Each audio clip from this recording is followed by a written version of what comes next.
할렐루야. 새날 새 아침을 주신 하나님을 찬양합니다. 오늘도 소망으로 충만한 복된 하루 되실 수 있기를 진심으로 소망합니다. 오늘은 에베소서 4장 13절로 16절까지의 말씀을 중심으로 해서 범사에 그에게까지 잘할지라 라고 하는 제목으로 함께 말씀을 나누려고 합니다. 우리에게 주시는 하나님의 말씀은 에베소서 4장 13절로 16절까지의 말씀입니다. 우리가 다 하나님의 아들을 믿는 것과 아는 일에 하나가 되어 온전한 사람을 이루어 그리스도의 장성한 분량이 충만한 데까지 이르리니, 이는 우리가 이제부터 어린아이가 되지 아니하여 사람의 속임수와 간사한 유혹에 빠져 온갖 교훈의 풍조에 밀려 요동하지 않게 하려 함이라. 오직 사랑 안에서 참된 것을 하여 범사에 그에게까지 자랄지라. 그는 머리니 곧 그리스도라. 그에게서 온 몸이 각 마디를 통하여 도움을 받음으로 연결되고 결합되어 각 지체의 분량대로 역사하여 그 몸을 자라게 하며 사랑 안에서 스스로 세우느니라. 아멘. 신학교에서 공부하면서 존경하는 스승님으로부터 목사는 평생 신학도 이어야 한다라고 하는 이야기를 들은 적이 있습니다.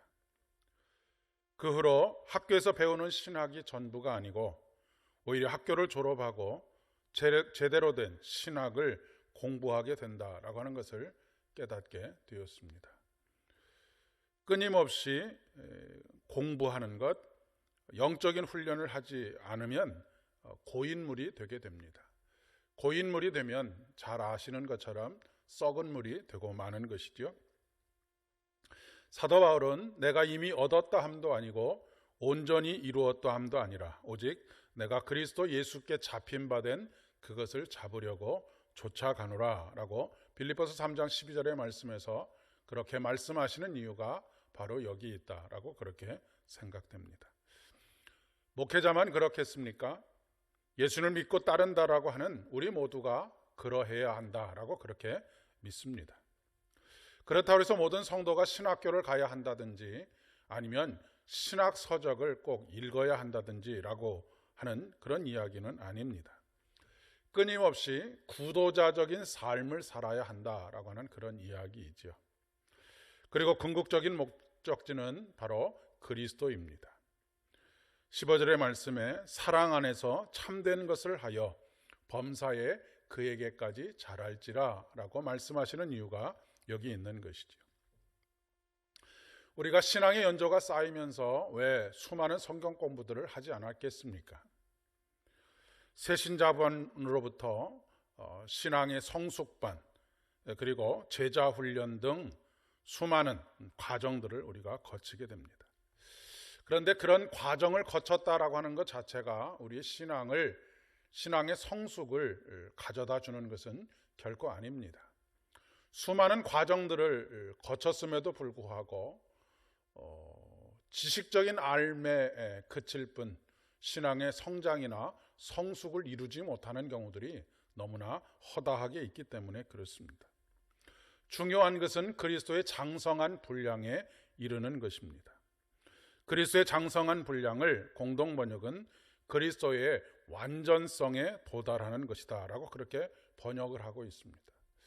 그렇다면 그리스도의 완전함에 도달하는 것, 그것은 무엇이라고 이야기할 수 있을까요? 그리스도의 완전성, 그것은 도덕적이거나 윤리적인 완전함을 이야기하는 것은 결코 아닐 것입니다. 왜냐하면 그것을 인해서 구원을 얻을 수 없기에 예수님께서 이 땅에 오셨기 때문에 그렇습니다. 오히려 그리스도의 온전함 속에 들어가는 것, 그런 것을 의미하는 것입니다. 오늘날 고인물이 된 성도들을 참 많이 봅니다. 이미 얻은 사람처럼 행동하고 이미 이룬 사람처럼 말하고 행동하는 분들이 종종 보이는 것을 볼 수 있기 때문입니다. 그런데 그것은 오히려 하는 행동이 어린아이와 같은 행동입니다. 스스로에게 속고 있는 것이기 때문에 그렇습니다.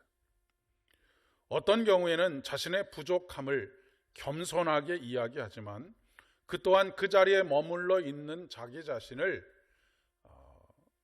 합리화시키는 이유로 사용되기도 합니다. 예배가 말할 것 없이 중요하지만 일주일에 한 번 예배를 드리는 것만으로 영적인 진보를 이루는 것은 불가능합니다. 끊임없이 예수를 바라보아야 합니다. 그럴 때 예수를 닮아갈 수가 있습니다. 끊임없이 예수님을 바라본다라고 하는 것은 말씀 안에서 그분을 묵상하는 것입니다. 그분의 생각이 어떠한 것이며 그분의 마음이 어떠한지를 읽어낼 수 있어야 한다라고 하는 것이죠. 우리가 부모의 마음을 알게 될 때 철이 들었다라고 이야기하지 않습니까? 마찬가지로 우리가 하나님 아버지의 마음을 알게 될 때 우리 신앙이 철이 든 것입니다. 성숙해진 것이라고 이야기할 수 있지 않겠습니까? 아버지 하나님의 마음을 헤아릴 줄 아는, 그래서 그 마음을 기쁘시게 할 수 있는 그런 하나님의 아들과 딸들이 되실 수 있기를 진심으로 축복합니다. 함께 기도하겠습니다. 은혜가 풍성하신 아버지 하나님, 그리스도의 장성한 분량에 이르기까지 자라가기를 소망합니다. 성령께서 깨닫게 하시고 인도해 주셔서 늘 진리의 길 위에 서 있게 하여 주시고 그 길 위에서 앞서 걸어가신 예수님을 한 걸음 한 걸음을 따르며 닮아갈 수 있도록 도와주시옵소서. 예수님의 이름으로 간절히 기도드립니다. 아멘. 오늘도 즐겁고 감사로 충만한 복된 하루 되십시오.